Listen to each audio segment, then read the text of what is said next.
Maganda man ang tanawin natin ngayon, ang pag-uusapan natin ay napakalungkot.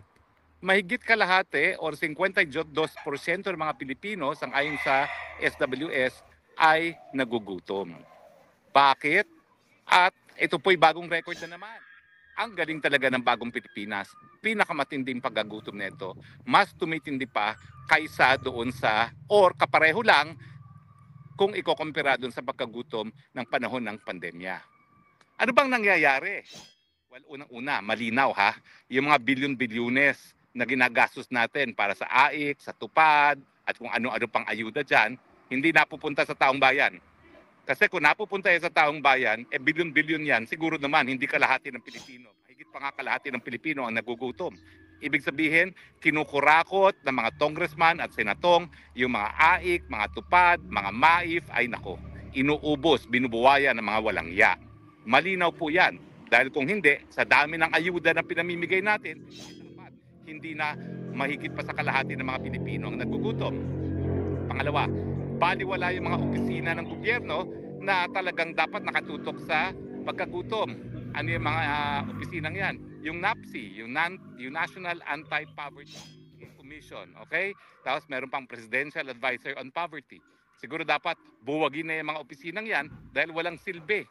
Para pa tayo gumagastos para sa mga empleyo at mga gastos ng opisina dyan, wala namang lunas na nagagawa sa problema ng pagkagutom. No? Pangatlo, kinakailangan talaga tignan natin bakit ba nagugutom ang taong bayan. Bukod pa sa korupsyon na alam nating lantaran ngayon, bakit ba talaga nagugutom sila? Well, simulan po natin sa katotohanan na karamihan ng ating mga kababayan ay umaasa pa rin sa agrikultura. At dahil mahigit kalahati ay nagugutom, ibig sabihin karamihan naman nagugutom ay nasa sektor na nagtatrabaho sa agrikultura. Anong problema sa agrikultura? Well, unang-una, paano naman kikita ang mga magsasaka at magbubukid? Lantaran ng smuggling. I think unprecedented sa kasaysayan ng Pilipinas ang smuggling. Kahit ano pa yung pag-usapan natin, lantaran ng smuggling. Pati nga isda ngayon, lantaran ng smuggling. Pero dati-dati ng problema ang smuggling ng asukal, ng bigas, ng gulay, at siyempre ngayon pati isda at mga baboy. Ibig sabihin, lahat ng hanay na magbubukid, kaya nagtatanim o nag-aalaga ng livestock, ay apektado sa lantarang smuggling. Pangalawa, yung lantaran din, meron ng smuggling, meron pang legal na importasyon.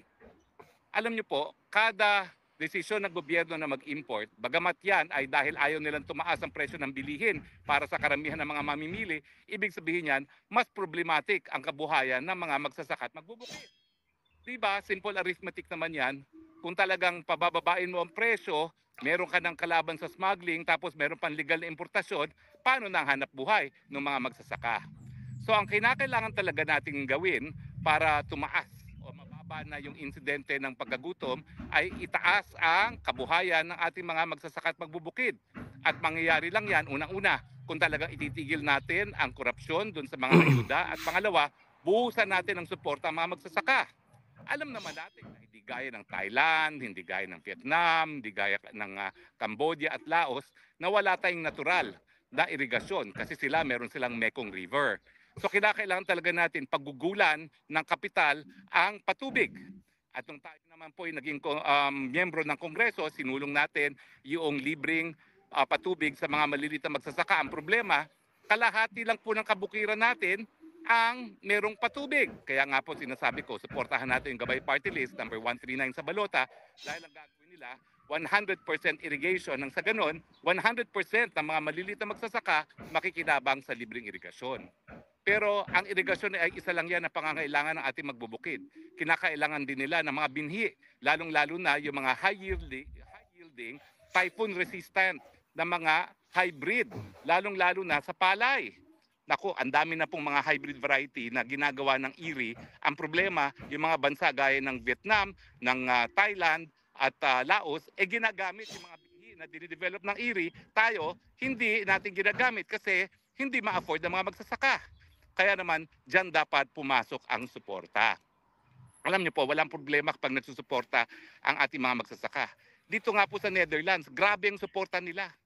Kaya nga po, meron tayong tinatawag na unfair trade remedies kasi mga mayamang bansa grabeng suporta sa kanilang mga magsasaka na kaya nilang mag-export ng kanilang mga produce sa napakababang halaga dahil suportado nila mga magsasaka nila. Kaya nga, yung mga pagkakataon na ganito na napakalaki ng subsidiya na ginagawa ng mga mayamang bansa sa kanilang mga magbubukid, pwede tayo magpataw na tinatawag na countervailing duties para naman maging patas dahil yung pagbibigay ng saksakan na subsidiya sa mga magbubukid nila, yan po ay unfair trade practice. Dahil grabe yung pondong binubuhos sa mga magbubukid na nabebenta nila ng murang kanilang produce at mataas pa rin ang antas ng kabuhayan ng kanilang mga magsasaka. Kaya wag na po tayo maghinayang dahil lahat ng mga bansa sa daigdig, mahirap, mayaman, nagbibigay po talaga ng subsidiya sa mga magbubukid. So bakit naman tayo magpapahuli dyan? Kung nagagastos ka ng mga walang yan congressman at senatong ang pera natin para sa korupsyon, nauubos na raw ang mga bahay sa Forbes Park dahil lahat sila bilihan ng bilihan sa bahay, ng bahay sa Forbes Park. Lalo na ngayon na inimpeach si Inday Sara.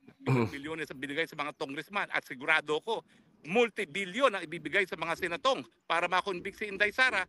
Bakit hindi natin po pwedeng paggugulan ng pondo ang ating magbubukid at ang ating mga mangingisda? So yan po ang unang-unang dapat gawin natin. No?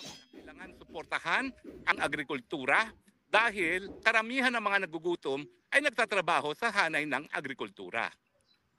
Pero bukod pa po dyan, kinakailangan talaga na labanan ng gobyerno yung patuloy na pagtaas na presyo ng bilihin. Siyempre, isang strategiya dyan dahil nangunguna sa pagtaas ng presyo ng bilihin ay ang ating pagkain. Ang strategiya nga dyan, buhusan ng pondo ating agrikultura nang sa ganun, tumaas ang antas ng kabuhayan ng ating mga magsasaka. Tama po na kinakailangan mapababa natin ang presyo at yan ang dahilan kung bakit madalas dinajustify yung mga importation. Pero wag natin kalimutan na kinakailangan balansehin yan dahil habang tayo nagpapababa naman ng presyo ng mga bilihin, baka naman ang nangyayari, ginugutom naman natin ang ating mga magsasaka. So kinakailangan talaga balansehin yan. Kinakailangan natin malaman natin kung magkano talaga ang presyo ng mga bilihin, magkano kakayanin ng ating mga mamimili at ganyang suporta o yung katumbas na suporta ang dapat ibigay natin sa ating mga magsasaka. Hindi ko naman sinasabi i-subsidize natin, no? Pero kung mayroon talaga extra pera, bakit hindi? Kaya nga po isa sa aking sinulong rin na batas, yung libreng tanghalian sa mga nagugutom ng bataan, no? Well, kung talagang napakadami nating ani at mababa ang presyo, ba't hindi na lang gobyerno bumili at ipakain sa ating mga mag-aaral? Kaya nga po pag nagawagi ang gabay party list sa eleksyon nito, yung libreng tanghalian na nabigyan na natin ng katuparan ng 17th Congress, gagawin nating libreng tanghalian sa lahat ng estudyante. Dahil kapag binili natin yung mga ani ng ating mga magsasaka at pinakain sa ating mga estudyante, nagkakaroon tayo ng bagong merkado, nagkakaroon ng masustansya pagkain ng ating mga mag-aaral at nagkakaroon ng kabuhayan ang ating mga magsasaka at magbubukid. So, unang-una nga, para ma-curtail yung inflation na tinatawag, ayun nga, suportahan ang agrikultura. Pangalawa, kinakailangan talaga maghanap ng ibang alternatibong sources ng mas murang petrolyo. Kasi ang petrolyo pa rin, kapag tumaas yan, lahat tumataas. At uulitin ko po, panahon na pag-aralan natin, bakit ba tayo sunod-sunuran sa mga Amerikano? Palibasa, sinasanction nila yung pagbili ng langis galing sa Russia, sunod-sunuran naman tayo. Pero yung ibang mga bansa gaya ng India, ng China, at pati na hindi naman Indonesia, kasi Indonesia may langis yan, no? Pero yung China, yung India at yung Turkey, wala silang pakialam dyan sa sanction na yan. Kasi ang importante, sitmura ng mga mamamayan. At habang mataas ang presyo ng petrolyo, alam natin na tataas ang presyo ng lahat ng bilihin. Now, bukod pa doon sa paghahanap ng alternatibong supplier na mas mababa, at yan naman po ay Russia lang, no? Kinakailangan din talaga, bigyan natin insentibo para nga magkaroon tayo na mas marami pang renewable. Kasi tignan ninyo, kung mas marami tayong mga solar farms, mas marami tayong mga geothermal, yung mga tinatawag nating renewable sources of energy, lahat ng mga kotse natin, pwede na tayo mag-electric. Bakit tayo hindi pwede mag-electric ngayon? Kasi mahal ang kuryente.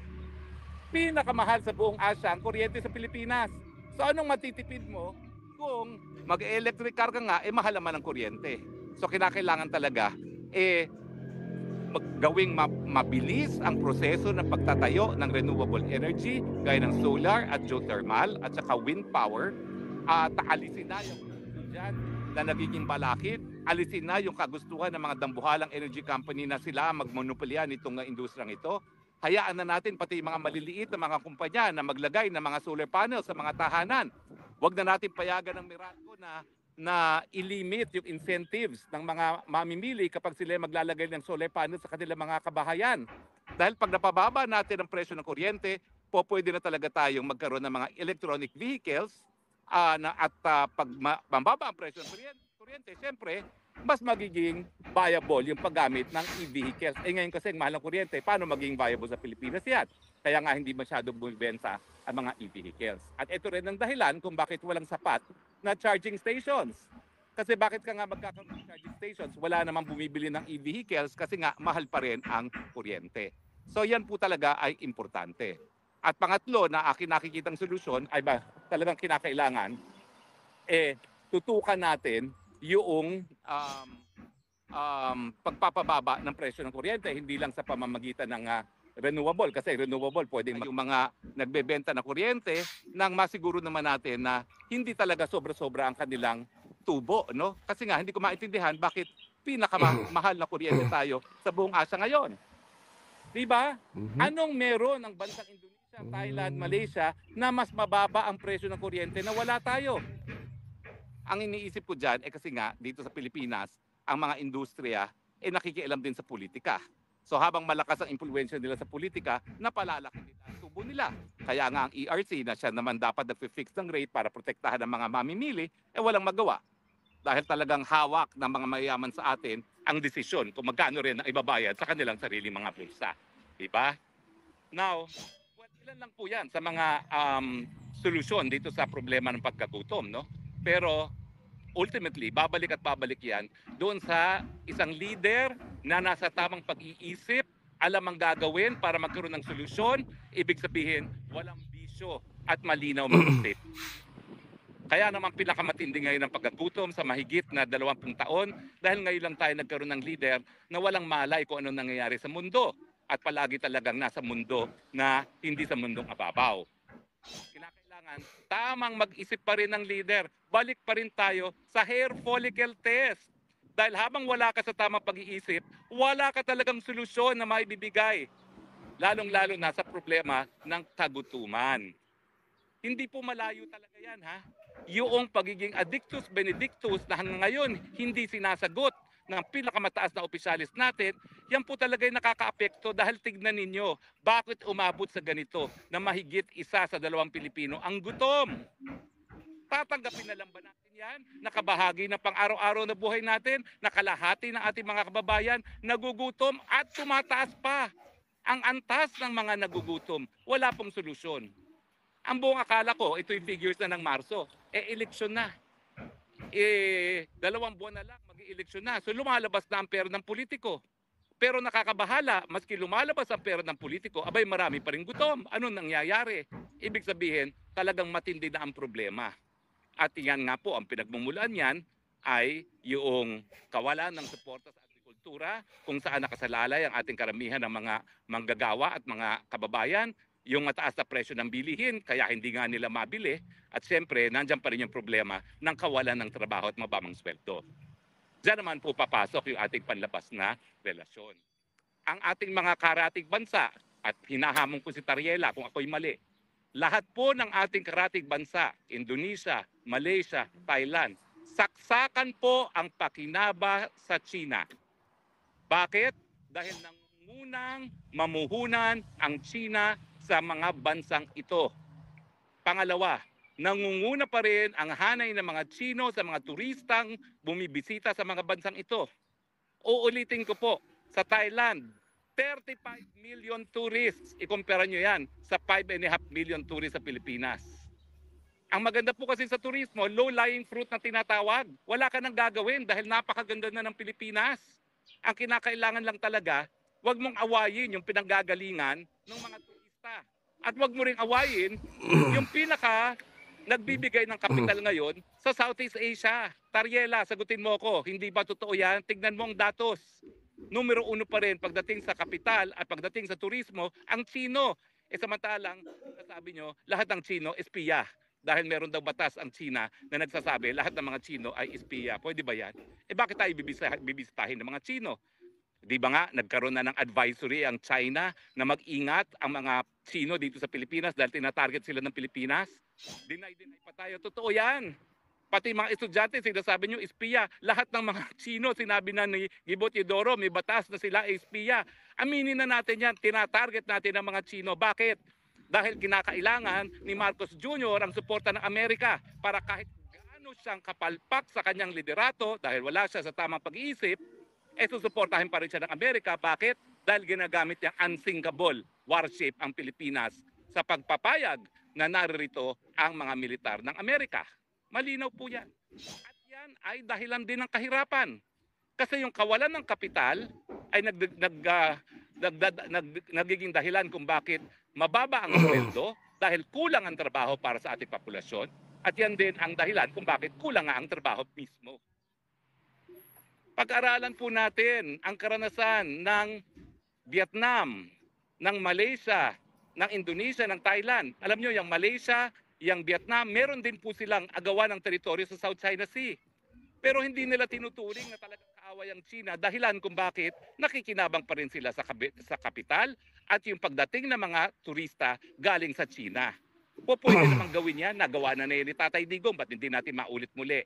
Pero ang sigurado doon, yung mga panahon ng gaya ni Tatay Digong, na dumami ang turista at mga nangangapital na galing sa China, wala pong taryela.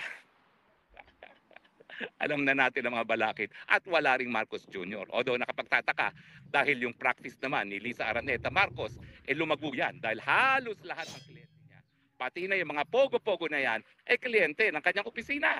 Sige nga, bukasan tayo ng libro, tignan natin kung sino hindi niya naging kliyente. Sa totoo lang, ang mga gaya ko na palaging sinasabi, dapat mabuting relasyon natin. Wala naman kami nakuha mga Chinese client. Kung meron man, kakaunti. At yung pa pinagbibintangan na pogo daw, di naman sila pogo. Ay, naku talaga naman. Oo, magpakatotoo tayo. Dahil ang tao naman, hindi bobo. Nalalaman din nila ang katotohanan sa kasinungalingan. So yan po mga dahilan. Kulang sa tutok sa agrikultura, kulang sa tutok sa pagbantay sa pagtaas ng presyo ng bilihin, kulang sa trabaho at mababang sweldo dahil inaaway yung pangunahing pinanggagalingan ngayon ng kapital at ng turista, at least sa parte ng daigdig natin dito sa Southeast Asia. Kaya nagtataka pa ba kayo na pinakamalaki ngayon ang hanay nagugutom sa ating kasaysayan? At papayag pa ba kayo na hanggang 2028 ganito ang ating buhay na pataas ang hanay ng nagugutom? Nako Pilipinas, gumising na kayo. Hindi po illegal na magsisante ng presidenteng palpak. 2 beses na natin ginawa yan. Yan po ay nasa ating saligang batas. Karapatan ng tao yan bilang tunay na suberenyo. Gamitin ng people power para alisin ang mga bagsak sa performance ng presidente. At ayan na naman po, anong tawag ninyo kapag 52% ng ating mga kababayan nagugutom? Sa akin po, super bagsak talaga yan. Huwag nang pagpilitan. Ano ba naman yung nanatili na kayo sa puerto ng 20 taon? Bilyon-bilyonis nang ninakaw ninyo. Gusto nyo pa magpalago ngayon? Ano ba yan? Wala na ba talagang enough is enough doon sa inyong hangari na magpayaman? Ay nako, may karma po yan. Hahayaan na natin ang karma na magbigay ng leksyon sa inyo. But anyway, mainit po ang araw, kinakailangan ng magpunta sa gym dahil lalong iitim ang Fox Harry Roque. Pero sana po nag-enjoy kayo sa tanawin at sana nagbigay tayo ng karagdagang kaalaman sa lahat tungkol dito sa problema ng kahirapan. In other words, kinakailangan palitan na ang administrasyon kung nais natin mabawasan ang problema sa pagkagutom. Hindi po kami nagtataka, ES, na talagang hindi nyo patatanggapin ang pagkatao ni Presidente Duterte. Pero sa tingin ko, hindi rin kayo patatawarin ng taong bayan. 80 anyos na gusto na lang mamahin ang proseso po. Sinabi ko ng isang araw, no? O pwedeng mag-apply for provisional liberty. Ang tignan is, flight risk ka ba? Anong krimen ikaw ang nasasakdal? Ano yung mga kondisyones? At kung may capacity ka ba para manakot? Tapos ang susunod na tanong, saan? Kapag pwedeng sa Netherlands, pero siyempre kung sa Netherlands, bakit pa sila hihingi ng provisional liberty? Narito na sila, no? Bagamat, siyempre, ganito ang hawla yung tinatawag nating Hilton Prison, no? Pero hindi nakapagtataka po ang sinabi ni E.S. Bersamin. Kaya nga nila kinidnap at pinadala sa dahig dahil ayaw nila nasa Pilipinas sa Presidente Duterte dahil kasama si Vice President Duterte, siya ay napakalaking tinik sa kanilang kagustuhan na magkaroon na naman ng Marcos Forever Part 2. So hindi na po kami nagtataka, ES, na talagang hindi nyo tatanggapin ang pagkatao ni Presidente Duterte. Pero sa tingin ko, hindi rin kayo patatawarin ng taong bayan. 80 anyos na gusto na lang mamahinga at mamatay sa kanyang sariling bayan, pinagkakaiba pa. Huwag po kayo mag-alala. Nakaukit po yan sa puso at isipan ng mga taong bayan, karagdagang kasalanan ng Marcos administration sa sambayanang Pilipino. Hindi po yan mabubura sa aming isipin. So ano nga bang krimen ang nangyari nung sapilitang isinakay nila si Presidente sa eroplano?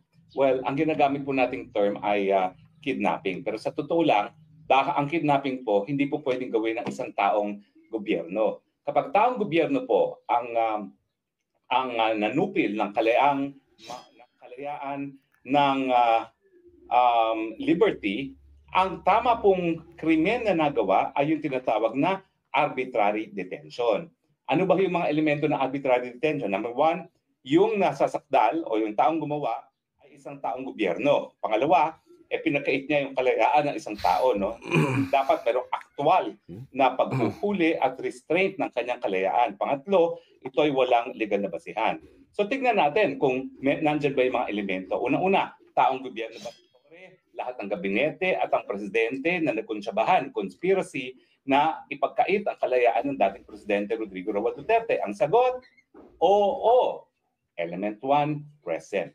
Element 2, nagkaroon ba ng aktual na pagdedetene kay Presidente Duterte? Well, nakita naman natin sa video, tinanong nga ni Presidente doon sa Villamor, ako ba'y under arrest? Opo. Anong dahilan? Hindi nila naman pinakita yung warrant of arrest ng ICC. Pero ang sinasabi nila, Interpol, ICC. Pero wala pong kaduda-duda na nung panahon na yon, hindi makakaalis Presidente doon sa Villamor. Kasi sa katutak na pulis ang naroroon para siguraduhin na hindi siya makakaalis doon sa Villamor. So, element number 2, present. At ang pangatlo, ang detention is without any legal basis. Yan po ang pag-uusapan natin. Legal na basihan ba yung warrant of arrest? Well, kung yung warrant of arrest ay dumaan sa tamang proseso, legal po yan.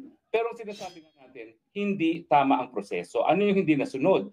Yung Article 59 ng Rome Statute na dapat yung unang-una humingi muna ng kooperasyon sa pamamagitan ng DFA ang ICC. Pangalawa, humingi rin ng assistance sa Interpol ang ICC. Hindi po parehong naganap yan. No? Unang-una, wala pang ang request na nagagawa ang ICC sa Pilipinas, ayan na sila, inaresto na nila. Pangalawa, wala namang kahit anong kooperasyon na hiningi ang ICC sa Interpol. Wala pang ginagawa ang Interpol, no? Kasi walang red notice alert labang kay Presidente Duterte noong mga panahon na yon. Pangatlo, meron lang diffusion notice na ang nagpadala naman ay Pilipinas. So baliwala yun. Parang ang Pilipinas, hinihingi niya sa sarili niya Pilipinas na arestuhin si Presidente Rodrigo Roa Duterte. Now, paano sana naging legal yung warrant of arrest na inisyu ng ICC? Well, naging legal sana yan kung pinadaan sa proseso. Ang sabi ng Rome Statute, papadaanin natin yan sa pamamagitan ng proseso ng extradition. At ang extradition naman, ang umiiral na batas dyan na isang presidential decree na hanggang ngayon po ay hindi pa na re-repeal, no? At ang yan po ang Presidential Decree 1069 na nagsasabi nga na kinakailangan maghain ng complaint for extradition ang gobyerno sa ating RTC. Ang RTC mag-i-issue ng warrant of arrest. Tapos, dadali ng tao sa hukuman at tatanungin ng hukuman, ikaw nga ba itong taong hinihingi? Kung sino man humihingi, anong krimen na nagawa mo, at kung meron bang legal na basihan nga na para arestuhin yung tao. Yung issue na kung meron legal na basihan, hindi po naging issue sa lokal na hukuman kasi hindi na nila pinadala sa lokal na hukuman. Ang ginawa nila, diniretso nila sa ICC na hindi naman po yan ang intensyon. Alam niyo po kung babasahin natin yung travaux préparatoires. Ano yung sabihin ng travaux préparatoires? Ito po yung proceedings nung sinusulat nila ang Rome Statute. Kaya linagyan niyang article na yan na kinakailangan dalhin muna sa lokal na hukuman Kasi nga po yung mga naunang pagkakataon na palibasa, akusado ang isang tao sa isang karumal-dumal na krimen, gaya ng pagpatay ng mga Hudyo ng pangalawang pandaigdigang digmaan na nangyari kay Eichmann. Yung Eichmann nga kasi kinidnap galing sa Argentina, dinarag para hindi makapalag at dinala sa Israel kung saan siya linitis. At ang isang depensa niya, pwede ba naman yun? Kidnapping na ang ginawa niyo sa akin para lang ako mapanagot, para magkaroon ng katarungan ng biktima ng World War II. Sabi ng hukuman doon na Israeli Supreme Court, main pa nga dahil wala kami pakialam, malay namin kung paano ko nahuli, importante, bigyan ka ng katarungan at ng patas na paglilitis. Pero alam natin, hindi na po yan sang-ayon sa batas na ng karapatang pantao. Kinakailangan, kung ikaw ay nais mong magbigay ng katarungan laban sa isang tao na gumawa ng isang karumal-dumal na krimen laban sa buong daigdig, yung pamamagitan ng pagkuha mo sa taong yun ay dapat nasa tama rin. Kaya nga, ginawa ng Rome Statute, dapat dalhin muna sa lokal na hukuman at magkaroon ng tamang extradition hearing nang masigurado na walang paglabag sa karapatang pantao. At dahil hindi nga po yan nasunod, anong tanong natin? Nandyan ba ang legal na basihan sa pag-aaresto at pagpapapunta sa dahig ng presidente? Ang sagot, there was no legal warrant. Dahil nga po, ang warrant of arrest dapat pinapunta muna si Presidente Duterte sa harap ng lokal na hukuman nang malaman kung meron bang sapat na basihan na bigyan ng visa yung mandamiento de arresto na inisyu ng ICC. So mukhang element 1 present, ang element 2 present, ang element 3 present. So talagang ito pong kaso laban sa mga taong gobyerno na nanghuli kay Presidente at nagpadala sa dahig ay ang kasong arbitrary detention. Ang tanong, paano yung pagpapadala sa ICC? Kasi alam natin na mayroong international crime na extraordinary rendition. Well, sa Amerika nga, di po yan illegal eh. Sa kalaban ng gobyerno, mga risk to national security, pwede nilang dalhin sa mga lugar-lugar na pwede silang matorture kasi pinagbabawal ang torture sa Amerika. Yan yung sinasabi nilang extraordinary rendition. Ito po, malinaw na kidnapping. Kasi kinuha yung tao, ang nagdala dito sa Hague ay mga taong gobyerno pa rin, kasama yung mga pulis na sakay ng eroplano at saka linagay sa hukuman. Ang tanong, paano yung mga tao ng ICC? Hindi ba sila conspiracy rin? Well, ang sagot po dyan, ayon sa ating batas Pilipinas, kung matapos masabihan ang mga maestrado dito sa ICC kung paano nakuha ang pagkatao ni Presidente Duterte at nagpilit sila na ituloy ang proceedings, ang aking posisyon, pati mga maestrado po pwedeng maliti sa Pilipinas. Dahil sila ay magkakaroon na ng konsabahan, conspiracy na ipagkait ang kalayaan ni Presidente Duterte, bagamat ang pamamaraan nga na nakuha yung kanyang jurisdiction sa kanyang pagkatao ay illegal through kidnapping. Pero sa ngayon, di pa natin alam. Kasi sigurado naman ako, ilalabas yung issue ng pagiging illegal ng paghuli sa kanya at titignan natin kung anong sagot ng mga maestrado. Totoo po na meron talagang provision sa Rome Statute na merong immunity yung mga opisyalis ng hukuman. Kung ang korte naman mismo, ang ICC mismo, magbabaliwala kung ano nakasaad sa ICC, bakit ang Pilipinas naman i-honor yung immunity nila? Gayong nalaman na nila na illegal yung pamamaraan ng pagkuha sa kanyang pagkatao, pilit pa rin sila, alam naman nila na sa batas ng Pilipinas, meron silang pananagutan. Paano natin sila makukuha? Well, kung kinidnap nila si Presidente at dinala sa dahig, anong pipigil sa Pilipinas? Para kidnapin din sila, dalhin sa Pilipinas at litisin at ikulong. Diba? Kaya nga po ako, ang sinasabi ko, daanin natin ang lahat sa legal na pamamaraan. Pati yung pamamaraan ng paghuli sa isang akusado. Remember, it is the golden rule. Kung ayaw nila na kidnapin yung mga nagpakulong kay Presidente at dalhin sa Pilipinas, litisin at ikulong sa correctional for women, importante, igalang din nila yung karapatan ni Presidente Duterte at matapos mapruebahan na ang kanyang pagpapadala rito ay through kidnapping, arbitrary detention, dapat mag-order na palayain ang Presidente Duterte.